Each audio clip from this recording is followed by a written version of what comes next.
আসসালামু আলাইকুম রহমতুল্লাহি ওবরাকাতু।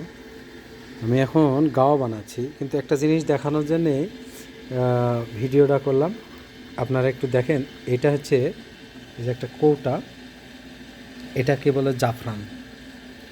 এটাতে আছে মাত্র 10 গ্রাম, মানে স্বর্ণের ওজন করে যে মাপা হয় সেটা আছে 10 গ্রাম। এটার দাম হয়েছে 35 রিয়াল। 35 রিয়াল বাংলাদেশে যদি 32 টাকা করে হয় তাহলে কত টাকা হয়? মানে এটা হচ্ছে স্বর্ণের থেকেও দাম বেশি। এটাতে আছে মাত্র 10 গ্রাম।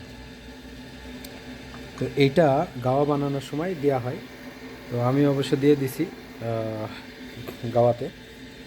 তো আগে আমরা নিয়মিত ব্যবহার করতাম, চা বানাইলে এবং গাওয়া বানাইলে সবটাতেই দিতাম, কিন্তু এখন দেওয়া হয় না, কারণ এটাতে অনেক খরচা বেশি, বেশি দিন চলে না। এই যে 35 রিয়াল, মাত্র 10 গ্রাম।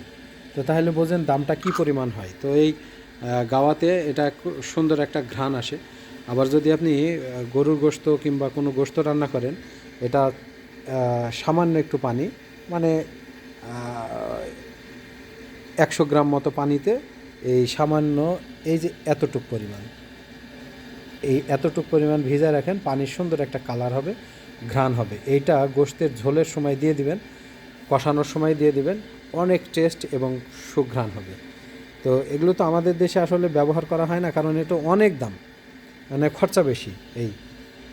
তো এই হচ্ছে জাফরান, সবাইকে দেখাই দিলাম। অনেকে হয়তো এই ব্যাপারে জানে না। তো কৌটাটা দেখেন কত সুন্দর।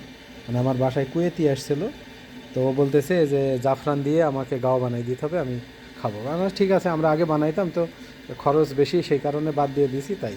তো ও কিনে নিয়ে আসছে। তো এই হচ্ছে জাফরান, আপনাদের দেখালাম। ওকে, ভালো থাকবেন। আসসালামু আলাইকুম।